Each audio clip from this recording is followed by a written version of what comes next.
Imaginez ceci, l'année est 732 après Jésus-Christ. Vous êtes un messager de l'émir Abd al-Rahman et vous galopez vers le nord à travers la Gaule conquise. Dans votre sacoche se trouve une lettre destinée au calife de Damas, une lettre qui promet la chute imminente de toute l'Europe chrétienne. Vous avez déjà traversé les Pyrénées, vous avez déjà vu les villes tomber les unes après les autres. Bordeaux est en flammes, Poitiers a capitulé, et maintenant votre armée, la plus puissante force militaire du monde, marche vers Tours, vers Paris, vers Rome elle-même. Rien ne peut vous arrêter, les Francs sont divisés, faibles, terrifiés. Leurs armées se sont effondrées partout où vous les avez rencontrées. Mais alors, en approchant d'un endroit appelé Poitiers, vous voyez quelque chose qui glace votre sang. Une muraille d'hommes, pas une armée normale. Pas des chevaliers montés sur leurs destriers, non, une forêt vivante de fer et de chair, des milliers de guerriers francs immobiles comme des statues, leurs boucliers formant un mur infranchissable, leurs yeux froids comme la mort. Et au centre de cette muraille se tient un homme qu'on appelle le Marteau, Charles Martel. Vous ne le savez pas encore, mais ce matin d'octobre va changer le cours de l'histoire mondiale. L'expansion islamique qui a conquis 3 continents en un siècle va s'arrêter ici. Et l'homme responsable de cet arrêt n'est pas un roi couronné. C'est un bâtard sans titre légitime, un guerrier qui a passé sa vie à se battre pour chaque mètre de pouvoir. Cette bataille ne porte même pas son nom officiel dans les chroniques. Les Arabes l'appellent la bataille du pavé des martyrs. Les Francs l'appellent simplement Tours. Mais ce qui s'est passé dans cette plaine boueuse entre Tours et Poitiers a sauvé l'Europe chrétienne de la conquête totale. Avant de plonger dans cette histoire oubliée de survie et de sacrifice, si vous aimez découvrir les vérités cachées de l'histoire, pensez à cliquer sur le bouton « J'aime » et à vous abonner pour plus de contenu comme celui-ci. Et s'il vous plaît, commentez ci-dessous pour me dire d'où vous écoutez. Je trouve incroyable que nous explorions ensemble ces histoires anciennes depuis différentes parties du monde, connectées à travers le temps et l'espace par notre curiosité partagée pour le passé. Maintenant, essuyez la boue de votre visage et regardez ce qui arrive vers vous. Pour comprendre pourquoi vous devriez être terrifié, vous devez comprendre l'ennemi. L'armée musulmane qui approche n'est pas simplement une force militaire. C'est une machine à conquérir inarrêtable. Pendant un siècle depuis la mort du prophète Mahomet en 632, les armées islamiques ont balayé le monde connu avec une vitesse et une efficacité qui défient toute logique. Elles ont écrasé l'Empire perse, un colosse qui avait dominé le Moyen-Orient pendant des siècles. Elles ont arraché l'Égypte, la Syrie et l'Afrique du Nord à l'Empire byzantin. Elles ont traversé le détroit de Gibraltar et conquis l'Espagne wisigothique en seulement 3 ans.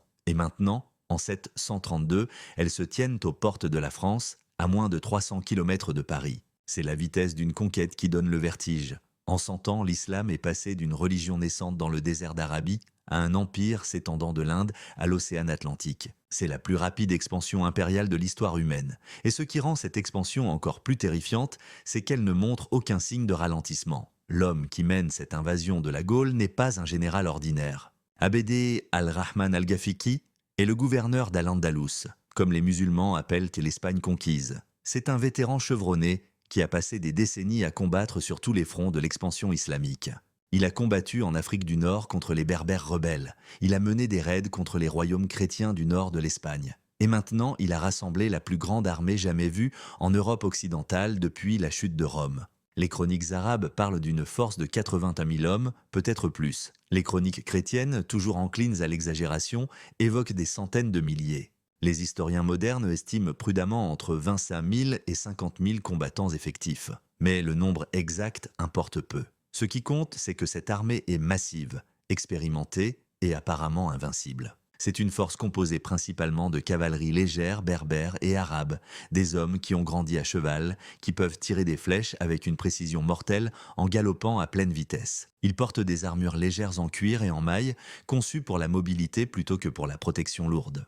Leurs armes principales sont l'arc composite, capable de percer une armure à 200 mètres, et le sabre courbe, parfait pour les frappes rapides depuis la selle. Mais l'arme la plus puissante d'Abd al-Rahman n'est pas militaire, c'est psychologique. C'est la peur. Partout où son armée est passée, elle a laissé derrière elle une traînée de destruction qui terrorise les populations locales. Les villes qui résistent les sont brûlées, les églises sont pillées. Les monastères, riches en or et en trésors accumulés depuis des siècles, sont des cibles particulièrement tentantes.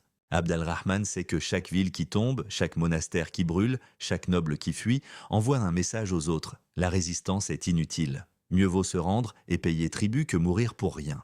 Cette stratégie de terreur a fonctionné magnifiquement dans toute l'Espagne. Elle a fonctionné en Aquitaine et Abd al-Rahman est convaincu qu'elle fonctionnera dans le reste de la Gaule. Il regarde vers le nord et voit un continent divisé, faible, mûr pour la conquête. Il voit des royaumes francs déchirés par des guerres civiles. Il voit des nobles qui se battent entre eux pour le pouvoir au lieu de s'unir contre la menace extérieure. Il voit une civilisation en déclin, incapable de se défendre. Ce qu'Abd al-Rahman ne voit pas, c'est l'homme qui l'attend. Il ne comprend pas que les Francs ont produit un chef qui va changer les règles du jeu. Un homme qui ne combat pas pour la gloire ou l'honneur chevaleresque, mais pour la survie pure et simple. Un homme qui comprend que parfois, pour gagner, il faut abandonner toutes les conventions et se battre comme un animal acculé. Pour comprendre Charles Martel, vous devez d'abord comprendre à quel point son ascension au pouvoir était improbable. Il n'est pas né pour régner, il était né bâtard. Son père, Pépin de Herstal, était le maire du palais, le véritable pouvoir derrière le trône mérovingien. Les rois mérovingiens de cette époque sont ce que les historiens appellent des rois fainéants, des figures de proue sans pouvoir réel, tandis que les maires du palais gouvernent en leur nom. Mais Charles n'était pas le fils légitime de Pépin. Sa mère, Zalpaïde, était une concubine, pas une épouse légitime. Dans le monde brutal de la politique franque du 8e siècle, cela signifie que Charles n'a aucun droit automatique au pouvoir. Quand Pépin meurt, en 714, Charles a environ 26 ans. Il s'attend peut-être à hériter du titre de son père. Au lieu de cela, la veuve de Pépin, Plectrude, prend le contrôle et emprisonne Charles pour éliminer la menace qu'il représente pour ses propres fils. C'est un coup politique classique. Éliminer les rivaux avant qu'ils ne deviennent un problème. Mais Plectrude fait une erreur fatale. Elle sous-estime le bâtard. Charles s'échappe de prison, les détails de son évasion sont perdus dans l'histoire, mais on sait qu'il ne s'enfuit pas simplement pour se cacher, il s'enfuit pour se battre. Ce qui suit est une guerre civile brutale qui dure 3 ans. Charles n'a pas d'armée, il n'a pas de trésor, il n'a même pas de titre légitime. Ce qu'il a, c'est une volonté de fer et une capacité remarquable à rallier des hommes à sa cause. Il commence à rassembler des partisans parmi les nobles francs qui en ont assez du régime faible de Plectrude. Il promet la victoire, le butin et le pouvoir à ceux qui le suivent. Et il tient parole. Battle après bataille, Charles écrase ses ennemis. Il bat les Neustriens à Amblève, il bat les Frisons, il bat les Saxons. Et surtout, il bat les armées de Plectrude elles-mêmes. En 717, seulement 3 ans après avoir été emprisonné, Charles contrôle l'ensemble du royaume franc. Il ne prend pas le titre de roi. Il prend le titre plus pratique de maire du palais, comme son père avant lui. Mais tout le monde sait qui est vraiment le maître. Cette période de guerre constante forge Charles en un guerrier redoutable et en un tacticien brillant. Il apprend à se battre avec des ressources limitées contre des ennemis supérieurs en nombre. Il apprend à utiliser le terrain à son avantage. Il apprend que la discipline et la formation valent plus que le courage individuel. Il apprend que parfois, la meilleure stratégie n'est pas d'attaquer, mais d'attendre le moment parfait pour frapper. Ces leçons vont servir Charles très bientôt, car pendant qu'il consolide son pouvoir en Gaule, une tempête se prépare au sud des Pyrénées. L'invasion musulmane de la Gaule ne commence pas en 732. C'est l'aboutissement de décennies de raids et d'escarmouches. Dès 719, seulement 8 ans après la conquête de l'Espagne, les forces musulmanes franchissent les Pyrénées pour tester les défenses franques. Ils trouvent ces défenses pathétiquement faibles. Le duc Eudes d'Aquitaine, qui gouverne les terres du sud-ouest de la Gaule, essaie de résister. Il remporte même quelques victoires mineures, mais il combat seul. Charles Martel, occupé à consolider son pouvoir dans le nord, ne vient pas à son aide. Les 2 hommes sont rivaux, pas alliés. C'est exactement le genre de division qui fait le bonheur des conquérants. En 721, une grande force musulmane envahit l'Aquitaine. Eudes les rencontre à la bataille de Toulouse. Contre toute attente, il gagne. Il écrase l'armée d'invasion et tue son commandant Al-Sam ibn Malik. C'est une victoire stupéfiante qui arrête temporairement l'expansion musulmane. Eudes devient un héros. Il pense avoir sauvé son duché. Mais la victoire l'a aussi rendu arrogant. Il pense pouvoir jouer le jeu politique avec les musulmans. Il commence à négocier avec eux, formant des alliances avec certaines factions musulmanes contre d'autres. C'est une stratégie dangereuse qui va se retourner contre lui de manière catastrophique. En 732, un nouveau gouverneur arrive en Al-Andalus. Abd al-Rahman al-Ghafiqi n'est pas intéressé par les alliances ou la diplomatie. Il voit la Gaule comme la prochaine étape logique de l'expansion islamique. Il voit le butin fabuleux des monastères et des églises franques. Et surtout, il voit la faiblesse. Il rassemble une armée massive et franchit les Pyrénées au printemps. Cette fois, ce n'est pas un raid, c'est une invasion de conquête. L'armée traverse le sud-ouest de la Gaule comme un tsunami. Bordeaux tombe rapidement. La ville est mise à sac, ses défenseurs massacrés. L'archevêque est tué dans sa cathédrale. Les nouvelles de la chute de Bordeaux se répandent comme une traînée de poudre, semant la panique dans toute l'Aquitaine. Eudes rassemble son armée et marche à la rencontre des envahisseurs. Il les rencontre sur les rives de la rivière Garonne. Ce qui suit est un massacre. La cavalerie musulmane écrase l'armée d'Eudes. Les chroniques franques décrivent une défaite si complète que seuls quelques hommes s'échappent. Eudes lui-même fuit à peine avec sa vie. Son armée est détruite. Son duché est sans défense. Et pour la première fois de sa vie, le fier duc d'Aquitaine doit faire quelque chose d'impensable. Il doit demander de l'aide à son rival, Charles Martel. Imaginez la scène. Eudes, qui a passé des années à défier l'autorité de Charles, qui a refusé de reconnaître sa suprématie, qui a même comploté contre lui, doit maintenant se présenter en suppliant. Il chevauche vers le nord, vers les terres de Charles, portant les nouvelles du désastre. Quand il rencontre Charles, il ne vient pas en égal. Il vient en homme brisé qui n'a plus d'option. Les chroniques ne nous donnent pas les détails exacts de leur conversation, mais on peut imaginer le prix que Charles a exigé. Eudes doit reconnaître la suprématie de Charles. Il doit accepter de devenir son vassal. En échange, Charles fera ce qu'aucun autre chef franc n'a pu faire. Il arrêtera l'invasion musulmane. Pour Charles, c'est le moment qu'il attendait. Pendant des années, il a consolidé son pouvoir dans le nord et l'est. Maintenant, la catastrophe dans le sud lui donne l'excuse parfaite pour étendre son autorité sur toute la Gaule. Mais c'est aussi un pari terrifiant. S'il échoue, s'il perd contre Abd al-Rahman comme Eudes l'a fait, son propre pouvoir s'effondrera. Les nobles qui le suivent le feront parce qu'ils gagnent. S'il commence à perdre, ils l'abandonneront. Charles n'a pas le choix. Il doit gagner. Et pour gagner, il doit faire quelque chose de radical. Il doit abandonner la manière traditionnelle franque de faire la guerre et créer quelque chose de nouveau. Pour comprendre le génie tactique de Charles Martel, vous devez d'abord comprendre comment les Francs combattaient traditionnellement. Les guerriers francs de cette époque sont des combattants féroces, mais indisciplinés. Ils se battent principalement à pied, armés de francisques, ces haches de lancers redoutables qui donnent leur nom aux Francs, et de longues épées. Ils portent des boucliers ronds et des armures légères. Leur tactique favorite est simple et brutale. Ils forment une ligne de boucliers, chantent des chants de guerre pour se donner du courage, puis chargent l'ennemi dans un chaos hurlant de haches et d'épées. C'est terrifiant à voir. C'est efficace contre d'autres armées d'infanterie germanique. Mais contre la cavalerie légère musulmane, c'est une recette pour le désastre. La cavalerie musulmane ne reste pas immobile pour recevoir une charge. Elle tire des flèches de loin, harcèle les flancs, attire l'infanterie hors de position, puis la frappe quand elle est désorganisée. C'est exactement ce qui est arrivé à Eudes sur la Garonne. Ces guerriers ont chargé courageusement et ont été massacrés. Charles comprend ce problème. Il a combattu contre des cavaliers nomades auparavant, contre les Saxons et les Frisons qui utilisent des tactiques similaires.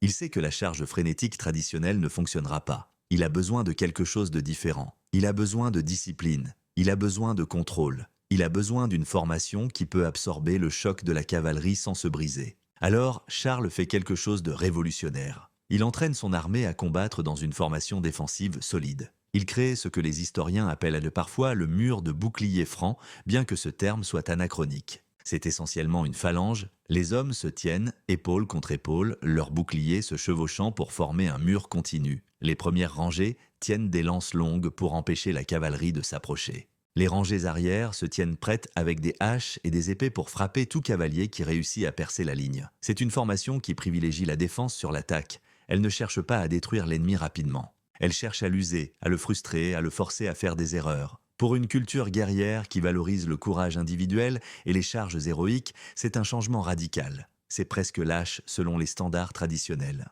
Rester immobile pendant que l'ennemi vous tire dessus, attendre au lieu d'attaquer, beaucoup de guerriers francs détestent cette idée.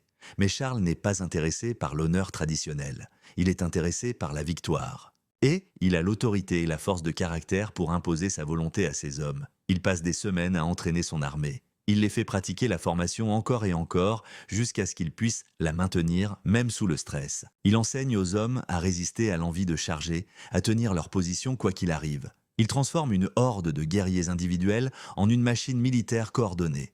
Mais Charles a un autre problème. Les armées de cette époque ne sont pas des forces permanentes. Ce sont des levées féodales. Les nobles amènent leurs hommes pour une campagne puis rentrent chez eux. Charles n'a pas le temps de rassembler lentement une armée massive.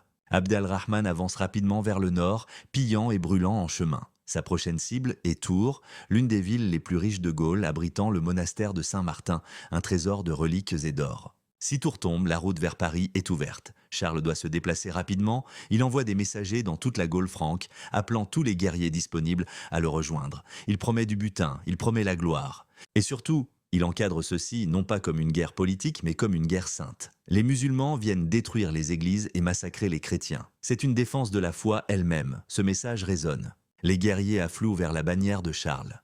des Austrasiens du nord-est, des Neustriens de l'ouest, même certains Burgondes du sud-est. Ce n'est pas l'armée la plus grande ou la mieux équipée jamais assemblée, mais c'est suffisant. Les estimations modernes placent la force de Charles entre 15 000 et 30 000 hommes. Encore une fois, les nombres exacts sont débattus, mais ce qui compte, c'est que Charles a une armée, et il a un plan. En octobre 732, les deux armées convergent vers un endroit entre Tours et Poitiers. Les chroniques ne nous donnent pas l'emplacement exact. Les historiens modernes pensent que c'était probablement quelque part le long de la vieille voie romaine reliant les deux villes, peut-être près de la ville moderne de Moussay-la-Bataille. Ce qui est clair, c'est que Charles arrive le premier. Il choisit son terrain avec soin. Il trouve une position légèrement élevée avec des forêts denses sur les flancs. C'est un choix tactique brillant. L'élévation donne à ses hommes un léger avantage défensif. Plus important encore, les forêts empêchent la cavalerie musulmane de déborder ses flancs. Ils devront attaquer de front, directement dans le mur de boucliers. Charles positionne son armée et attend. Il ne cherche pas la bataille. Il force Abd al-Rahman à venir à lui. Et c'est exactement ce qui se passe. Quand l'armée musulmane arrive et voit les Francs en position, Abd al-Rahman fait face à un dilemme. Il peut contourner les Francs et continuer vers Tours, mais cela signifie laisser une armée hostile dans son dos, menaçant ses lignes de ravitaillement. Ou il peut attaquer et détruire cette armée, ouvrant la route vers le nord. Abd al-Rahman, confiant dans la supériorité de sa cavalerie, choisit d'attaquer. C'est la décision qui va coûter sa vie et l'avenir de l'expansion islamique en Europe. Ce qui rend la bataille de Tours si fascinante, c'est que nous n'avons pas de compte rendu détaillé de son déroulement. Les chroniques qui survivent sont frustrantes dans leur brièveté. La chronique mozarabe de 754, écrite seulement 22 ans après la bataille, dit simplement qu'Abd al-Rahman a été tué et que son armée a fui. Les chroniques franques sont à peine plus détaillées. Ce que nous savons, c'est que la bataille n'a pas été une affaire d'un seul jour. Les deux armées se sont fait face pendant plusieurs jours avant que le combat ne commence réellement. C'était un jeu d'attente. Abd al-Rahman attendait peut-être des renforts. Charles attendait certainement le moment psychologique parfait. Imaginez la tension. Vous êtes un guerrier franc, debout dans votre formation, regardant la cavalerie musulmane faire des démonstrations de force devant vous. Ils galopent en avant et en arrière, tirant des flèches dans les airs, criant des défis. Ils essaient de vous provoquer à rompre la formation et à charger. Chaque fibre de votre être veut courir vers eux et les combattre. Mais Charles a été clair. Quiconque rompt la formation meurt. Pas de l'ennemi, mais de ses propres officiers. La discipline doit tenir. Pendant des jours, cette danse mortelle continue. Les musulmans sondent les défenses franques, cherchant un point faible. Les Francs restent immobiles comme une montagne. Puis vient le jour décisif. Les sources ne sont pas d'accord sur la date exacte, c'était quelque part à la mi-octobre 732. Probablement autour du 10e ou 11e jour du mois. C'était un samedi, si les chroniques sont correctes.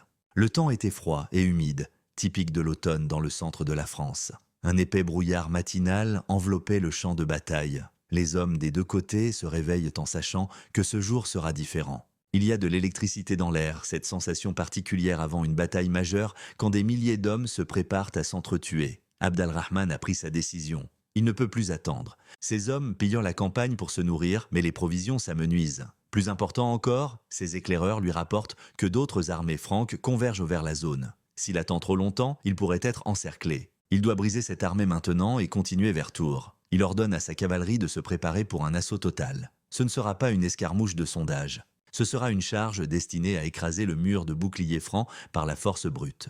Les tambours musulmans commencent à battre. Les trompettes sonnent. Des milliers de cavaliers forment leur rang. C'est un spectacle magnifique et terrifiant. La cavalerie musulmane s'étend à perte de vue, une mer ondulante de chevaux et d'hommes, leurs bannières vertes claquant dans le vent. Au centre de cette marée se tient Abd al-Rahman lui-même, portant son armure la plus fine, monté sur son meilleur cheval. Il est entouré de sa garde personnelle, les meilleurs guerriers de l'armée. Il prévoit de mener la charge lui-même.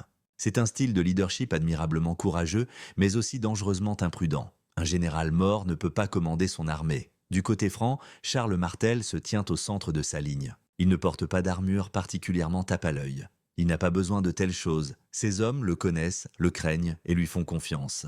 Il marche le long de la ligne une dernière fois, parlant au groupe de guerriers, leur rappelant ce qui est en jeu. Il ne fait pas de grands discours sur l'honneur ou la gloire, il parle de survie. Il leur dit que derrière eux se trouvent leurs fermes, leurs familles, leurs églises. Si le mur tombe, tout tombe avec lui. Il leur dit de tenir la ligne, peu importe ce qui se passe, tenez la ligne. Et puis il retourne au centre et attend. Le brouillard commence à se lever, le soleil perce les nuages, et avec un rugissement qui fait trembler le sol, la cavalerie musulmane charge.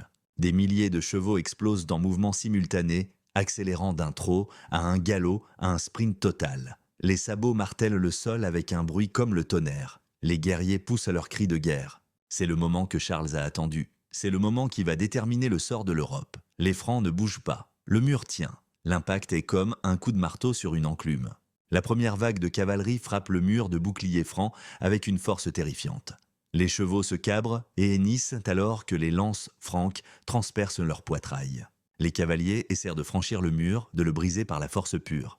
Mais les Francs ont été entraînés pour ce moment. Ils se penchent dans leurs boucliers, leurs pieds fermement plantés, leurs muscles tendus. La ligne fléchit. Elle se courbe. Mais elle ne se brise pas. Les hommes au premier rang souffrent terriblement. Les sabots de chevaux écrasent des crânes. Les lames des cavaliers trouvent les interstices entre les boucliers. Les hommes tombent, crient, meurent. Mais pour chaque homme qui tombe, un autre prend sa place depuis les rangs arrière. Le mur reste intact. Pour les cavaliers musulmans, c'est déconcertant. Ils ont l'habitude que les lignes d'infanterie s'effondrent sous leur charge. Ils ont l'habitude de percer et de se disperser dans la mêlée où leur mobilité est un avantage. Mais ce mur refuse de céder. C'est comme charger contre une falaise. Ils frappent, rebondissent et doivent de se retirer pour réorganiser une autre charge. Et pendant qu'ils se retirent, exposés et vulnérables, les Francs lancent leurs francisques. Ces haches tournoyantes volent à travers l'air, fauchant les cavaliers, les archers francs, positionnés derrière le mur, décochent leurs flèches. Chaque charge musulmane se heurte au mur, et chaque fois le mur tient. Mais tenir une formation défensive ne gagne pas une bataille. Cela empêche seulement de perdre. Charles le sait. Il attend le moment critique, le moment où l'ennemi commence à douter, à se fatiguer, à faire des erreurs. Ce moment arrive à la mi-journée. Après des heures de charge répétées sans percer, la cavalerie musulmane commence à montrer des signes de désorganisation. Les chevaux sont épuisés, les hommes sont frustrés. Et c'est alors qu'arrive la nouvelle qui change tout. On ne sait pas exactement comment cela s'est produit. Mais quelque part au milieu du chaos, un groupe de guerriers francs, peut-être une unité d'Eudes d'Aquitaine cherchant la rédemption, a contourné le champ de bataille principal et attaqué le camp musulman. Le camp, c'est là que l'armée musulmane garde son butin. Après des mois de pillage à travers la Gaule, c'est une fortune en or, en argent, en soie et en esclaves. Quand les nouvelles de l'attaque du camp atteignent les cavaliers sur le champ de bataille, la panique se propage comme un incendie. Soudainement, la bataille ne concerne plus la conquête de la Gaule. Elle concerne la protection de leurs richesses. Des unités entières de cavalerie se détachent de l'attaque contre le mur de boucliers et galopent vers le camp pour sauver leur butin. Cette désorganisation est exactement ce que Charles attendait. Quand il voit la cohésion de l'armée musulmane commencer à s'effondrer, il donne l'ordre qu'il a retenu toute la journée. Attaquer. Le mur de boucliers ne reste plus immobile. Il avance. Lentement, méthodiquement, comme un glacier en mouvement, les Francs commencent à pousser vers l'avant. Ils ne brisent pas la formation. Ils ne se dispersent pas en poursuites individuelles. Ils restent une masse solide et impénétrable, écrasant tout sur leur passage. La cavalerie musulmane, déjà désorganisée par la panique du camp, se retrouve maintenant piégée entre le mur de boucliers qui avance et leur propre foule fuyant vers l'arrière. C'est un chaos total, les chevaux se percutent. Les hommes tombent et sont piétinés. Les officiers crient des ordres que personne ne peut entendre dans le tumulte. Au centre de cette confusion se trouve Abd al-Rahman. Le gouverneur essaie désespérément de rallier ses hommes, de restaurer l'ordre, de transformer la retraite en une défense organisée. Il est entouré de sa garde personnelle, des vétérans loyaux qui refusent d'abandonner leur commandant. Mais dans le chaos d'une bataille et qui se désintègre, même les meilleurs guerriers ne peuvent pas tout contrôler. Personne ne sait exactement qui a tué Abd al-Rahman. Les chroniques ne nomment aucun héros individuel. Ce qui est clair, c'est qu'à un moment donné de l'après-midi, le gouverneur d'Al-Andalus, le conquérant qui avait balayé la Gaule, tombe de son cheval. Peut-être a-t-il été frappé par une francisque. Peut-être une lance de fantassin franc a-t-elle trouvé un interstice dans son armure. Peut-être a-t-il simplement été renversé dans la bousculade et piétiné à mort. Les détails sont perdus, mais le résultat est clair, Abd al-Rahman est mort. La mort d'un commandant dans une bataille ancienne n'est pas comme dans les films. Il n'y a pas d'annonce dramatique qui fait que tout le monde s'arrête de se battre. Les nouvelles se propagent lentement, de bouche à oreille, se déformant en route. Mais quand suffisamment de soldats musulmans réalisent que leur général est tombé, l'effet est dévastateur. Sans Abd al-Rahman pour coordonner la défense, sans sa présence charismatique pour inspirer les hommes, l'armée musulmane perd sa cohésion. Les unités commencent à se retirer non pas de manière organisée mais en panique. Certains se dirigent vers le sud, essayant de retourner en Espagne. D'autres se dirigent vers l'est ou l'ouest, cherchant simplement à échapper au massacre. Le mur de boucliers francs continue d'avancer, écrasant tout ce qui reste sur son chemin. Charles ne poursuit pas de manière imprudente. Il maintient le contrôle de ses hommes. Mais quand le soleil commence à baisser et que les ombres s'allongent sur le champ de bataille, il est clair que la journée appartient aux Francs. Mais ici se produit quelque chose de remarquable qui témoigne de la discipline que Charles a imposée à son armée. Quand la nuit tombe et que la bataille s'arrête, les Francs ne se lancent pas immédiatement dans la poursuite. Au lieu de cela, ils retournent à leur position défensive et attendent. Charles s'attend à ce que les musulmans se regroupent pendant la nuit et attaquent à nouveau au matin. Il ne veut pas que ces hommes soient pris dispersés dans l'obscurité. Alors, ils tiennent leur position épuisés, couverts de sang et de boue, mais toujours disciplinés. Quand le soleil se lève le lendemain matin, les Francs se préparent pour un autre jour de combat brutal. Ils forment leur ligne, vérifient à leurs armes et se préparent à tenir à nouveau le mur. Mais quelque chose ne va pas. Le camp musulman est silencieux, trop silencieux. Charles envoie des éclaireurs pour enquêter. Ils reviennent avec des nouvelles stupéfiantes. Le camp musulman est vide. Pendant la nuit, dans un silence remarquable pour une si grande armée, les musulmans ont plié leurs tentes et sont partis. Ils ont abandonné le champ de bataille. Ils ont abandonné leurs morts. Ils ont abandonné une grande partie de leur butin dans leur hâte à s'échapper. La bataille est terminée. Les Francs ont gagné. Ce n'était pas une victoire écrasante dans le sens traditionnel. Les Francs n'ont pas encerclé et détruit l'armée musulmane. Ils ne l'ont pas poursuivie jusqu'en Espagne. Mais ils ont accompli quelque chose de plus important. Ils ont brisé l'élan de la conquête islamique. Ils ont prouvé que l'armée musulmane n'était pas invincible. Ils ont sauvé la Gaule de l'invasion. Et au centre de cette victoire se tenait Charles Martel, le marteau, l'homme qui avait fait ce qu'aucun autre chef européen n'avait pu faire. Il avait arrêté l'expansion islamique. Les pertes exactes de la bataille de Tours sont impossibles à déterminer. Les chroniques médiévales sont notoirement peu fiables quand il s'agit de compter les morts. Les sources arabes, peu nombreuses et écrites bien après les événements, évoquent des pertes catastrophiques. La chronique mozarabe de 754 parle des musulmans perdant 375 000 hommes, un nombre qui est évidemment une exagération sauvage. Aucune armée de cette époque ne comptait un demi-million d'hommes. Les chroniques franques sont plus modestes, mais toujours probablement gonflées. Ce que nous pouvons dire avec certitude, c'est que les pertes musulmanes étaient substantiellement plus élevées que les pertes franques. La tactique défensive de Charles avait fonctionné. En forçant les musulmans à attaquer une position fortifiée, il avait maximisé leurs pertes tout en minimisant les siennes.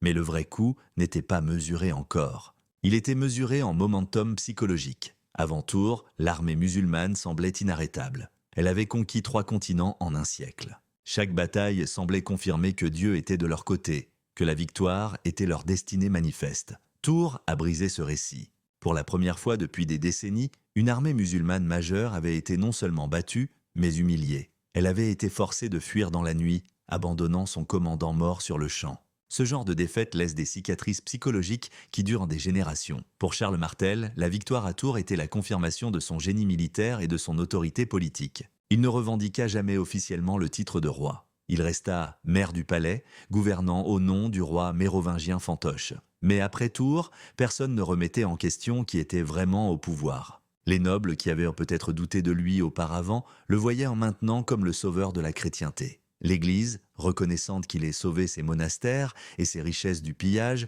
le soutenait fermement. Charles était au sommet de son pouvoir, mais il ne se reposa pas sur ses lauriers. Il comprenait que Tours n'était qu'une bataille, pas la fin de la guerre. Les musulmans contrôlaient toujours l'Espagne. Ils contrôlaient toujours le sud de la Gaule.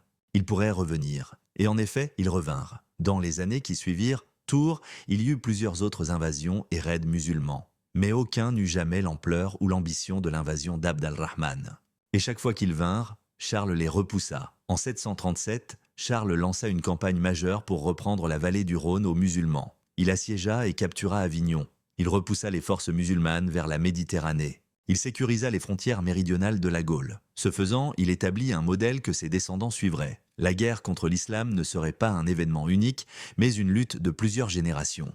L'importance de la bataille de Tours a été débattue par les historiens pendant des siècles. Certains la considèrent comme l'un des moments décisifs de l'histoire mondiale, le point où l'expansion islamique en Europe occidentale a été définitivement arrêtée. D'autres sont plus sceptiques, arguant que l'armée musulmane était déjà surextenue, que la logistique d'une conquête permanente de la Gaule était impossible et que Tours n'était qu'une des nombreuses batailles dans un long conflit. La vérité se trouve probablement entre les deux. Tours n'a pas à elle seule sauvé l'Europe chrétienne, mais elle a été un point tournant psychologique crucial. Elle a montré qu'une résistance organisée pouvait arrêter ce qui semblait être une force irrésistible. Elle a donné espoir aux autres royaumes européens. Elle a prouvé que la tactique, la discipline et le bon terrain pouvaient vaincre des ennemis numériquement supérieurs et technologiquement avancés. Le grand historien britannique Edward Gibbon, écrivant au XVIIIe siècle, imagina un contrefactuel saisissant. Il spécula que si Charles avait perdu à Tours, l'armée musulmane aurait pu continuer jusqu'au Rhin et même jusqu'en Grande-Bretagne. Il écrivit de manière célèbre que sans la victoire de Charles, on pourrait enseigner l'interprétation du Coran dans les universités d'Oxford. C'est évidemment une spéculation dramatique. Nous ne pouvons jamais savoir avec certitude ce qui se serait passé si Tours s'était terminé différemment. Mais le fait que nous débattions encore de son importance, 13 siècles plus tard, témoigne de son impact. Charles Martel mourut en 741, seulement 9 ans après Tours. Il n'était pas sur un champ de bataille, il mourut dans son lit, ce qui était une rareté pour un guerrier de son calibre. Il avait passé sa vie entière à se battre, d'abord pour son propre pouvoir, puis pour la défense de la Gaule. Il avait transformé le royaume franc d'un chaos de royaume en guerre en un État centralisé et puissant. Il avait créé les fondations sur lesquelles son fils et son petit-fils construiraient, car l'héritage de Charles ne s'est pas terminé avec sa mort. Son fils, Pépin le Bref, deviendrait le premier roi carolingien, mettant fin à la dynastie mérovingienne et établissant une nouvelle lignée. Et le petit-fils de Charles serait Charlemagne, Charles le Grand, qui construirait un empire s'étendant à travers l'Europe occidentale et serait couronné empereur par le pape en 800. L'empire carolingien, avec ses innovations en gouvernement, en éducation et en culture, est directement issu des victoires militaires de Charles Martel. Sans Tours, sans la stabilité que Charles apporta à la Gaule, cet empire n'aurait jamais pu exister. En ce sens, Charles Martel n'a pas seulement sauvé l'Europe chrétienne de la conquête. Il a créé les conditions qui ont permis à l'Europe médiévale de s'épanouir. Mais que dire de la perspective musulmane? Comment ont-ils vu cette défaite? Les sources arabes sont frustrantes dans leur silence sur Tours. Il n'y a pas de chronique détaillée arabe de la bataille. Les mentions qui existent sont brèves et souvent écrites des siècles après les événements. Cela suggère peut-être que pour le califat au sens large, Tours n'était pas considéré comme une catastrophe majeure. C'était une défaite à la périphérie de l'Empire, loin des centres de pouvoir à Damas et plus tard à Bagdad. La perte d'Abd al-Rahman était regrettable, mais le califat avait d'autres priorités. Il y avait des révoltes berbères en Afrique du Nord, il y avait des conflits avec l'Empire byzantin à l'Est, il y avait des luttes de pouvoir internes. La Gaule, froide et éloignée, ne valait peut-être tout simplement pas l'effort continu nécessaire pour la conquérir. Mais pour les musulmans en Al-Andalus, l'Espagne islamique, la défaite avait une résonance plus profonde. Abd al-Rahman al-Ghafiqi était un héros, un homme qui avait consacré sa vie au djihad. Sa mort fut pleurée. Le lieu de la bataille devint connu dans les chroniques arabes sous le nom de Balat al-Shuhada, le pavé des martyrs, un nom qui honore ceux qui sont tombés en combattant pour leur foi. Et il y avait un sentiment que quelque chose d'important avait été perdu à Tours, non pas juste une bataille, mais une opportunité. L'opportunité de porter l'islam au cœur de l'Europe, d'ajouter la Gaule aux terres de conquise, peut-être même de prendre Rome elle-même. Cette opportunité, une fois perdue, ne se représenta jamais vraiment. Dans les siècles qui suivirent, la frontière entre l'Europe chrétienne et l'Espagne islamique se stabilisa grossièrement le long des Pyrénées. Il y eut des raids des deux côtés, des zones contestées dans le sud de la Gaule et le nord de l'Espagne. Mais il n'y eut plus jamais de tentative majeure de conquérir l'ensemble de la Gaule. La dynamique changea lentement. L'expansion islamique ralentit et finit par s'arrêter. Les royaumes chrétiens commencèrent lentement à repousser, un processus qui allait culminer des siècles plus tard avec la Reconquista en Espagne. Mais en 732, personne ne pouvait prévoir ces développements futurs. Pour les hommes qui se tenaient dans cette plaine boueuse entre Tours et Poitiers, l'avenir était opaque. Tout ce qu'ils savaient, c'est qu'ils avaient été confrontés à une force apparemment invincible et qu'ils avaient tenu bon. Ils avaient formé un mur de boucliers et refusé de céder. Et ce refus de céder avait changé le cours de l'histoire. Il y a quelque chose de profondément humain dans cette histoire. Charles Martel n'était pas un saint. Il était impitoyable dans sa poursuite du pouvoir. Il n'hésitait pas à détruire ses ennemis ou à saisir les terres de l'Église quand il en avait besoin pour financer ses armées. Mais quand son peuple avait besoin d'un leader, quand la civilisation elle-même était menacée, il se leva. Il mit de côté l'ego et l'honneur traditionnels et fit ce qui devait être fait. Il innova tactiquement. Il imposa la discipline. Il choisit son terrain avec soin. Et quand le moment critique arriva, il ne flancha pas. La bataille de Tours nous enseigne plusieurs leçons qui résonnent à travers les siècles. D'abord, la discipline bat le courage individuel. Les guerriers francs étaient certainement courageux, mais ce qui a gagné la bataille n'était pas leur courage.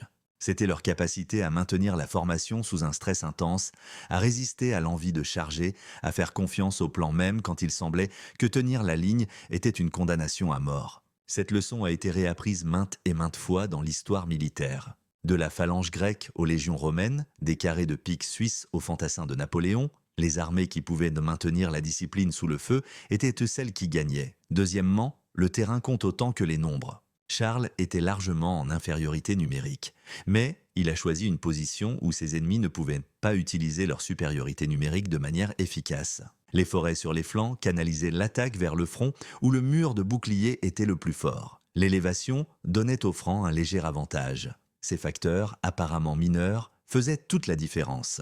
Troisièmement, la défense peut gagner des batailles. Dans une culture qui valorisait l'attaque agressive, Charles a eu le courage d'adopter une posture défensive.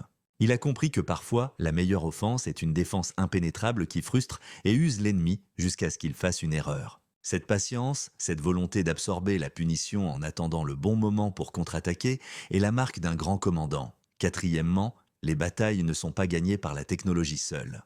L'armée musulmane avait probablement un léger avantage technologique. Leurs arcs composites avaient une meilleure portée que les arcs francs. Leur armure, bien que plus légère, était souvent de meilleure qualité. Leur tactique de cavalerie était de plus sophistiquée, mais la technologie ne les a pas sauvés. Ce qui a fait la différence, c'était le leadership, la stratégie et la volonté de combattre. Enfin, l'histoire tourne sur des moments individuels de décision. Si Charles avait choisi de ne pas aider Eudes, si Abd al-Rahman avait décidé de contourner l'armée franque au lieu de l'attaquer, si les nouvelles de l'attaque du camp n'avaient pas atteint les cavaliers au moment critique, l'issue aurait pu être complètement différente. Des civilisations entières peuvent pivoter sur de telles contingences. Cela rend l'étude de l'histoire à la fois humiliante et exaltante. Humiliante parce que nous réalisons à quel point notre monde actuel dépend d'événements contingents du passé. Exaltante parce que cela signifie que les actions d'individus peuvent vraiment faire une différence. Aujourd'hui, si vous visitez la région entre Tours et Poitiers, il y a peu de traces physiques de la bataille. Contrairement à Waterloo ou Gettysburg, il n'y a pas de grands monuments de champs de bataille ou de musées. La localisation exacte est toujours débattue parmi les historiens. Les champs où des milliers d'hommes sont morts sont maintenant des terres agricoles paisibles. Mais il y a un petit marqueur près de Moussay-la-Bataille, une simple pierre qui commémore l'événement. L'inscription est sobre, reconnaissant simplement qu'ici, ou quelque part près d'ici, Charles Martel a arrêté l'invasion musulmane de la Gaule. C'est un mémorial modeste pour un événement si important, mais peut-être est-ce approprié. Les hommes qui se sont battus ici ne pensaient pas qu'ils faisaient l'histoire. Ils se battaient pour survivre, pour protéger leur maison, pour obéir à leur seigneur. Ils ne savaient pas que les écoliers étudieraient leurs actions 13 siècles plus tard. Ils savaient seulement qu'ils devaient tenir la ligne. Et ils l'ont tenue. Dans l'imaginaire populaire français, Charles Martel occupe une place étrange. Il n'est pas aussi célèbre que Charlemagne ou Napoléon. Il n'a pas l'aura romantique de Jeanne d'Arc. Mais il est respecté comme un fondateur, l'homme qui a sauvé la Gaule quand personne d'autre ne pouvait le faire. Son surnom, Martel, le marteau, résume son héritage. Il n'était pas subtil ou diplomatique. Il était une force contondante qui écrasait les ennemis de son peuple. Il y a une ironie dans l'héritage de Charles.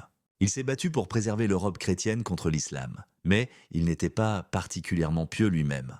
Il était pragmatique dans ses relations avec l'Église, la soutenant quand cela lui convenait, saisissant ses terres quand il avait besoin d'argent pour ses guerres. Il ne s'est jamais fait ordonner. Il n'a jamais prétendu être un croisé ou un champion de la foi. Il était un chef de guerre qui voyait une menace et l'éliminait. Pourtant, l'Église l'a soutenu parce qu'elle avait besoin de lui. Les papes et évêques ultérieurs ont blanchi ses actions les plus douteuses et l'ont élevé au rang de héros chrétien. C'est un rappel que l'histoire est souvent écrite par ceux qui ont intérêt à façonner le récit. La vérité est que Charles Martel était un homme compliqué. Il était brutal quand la brutalité était nécessaire. Il était calculateur dans sa politique, mais quand son peuple avait le plus besoin de lui, il a délivré.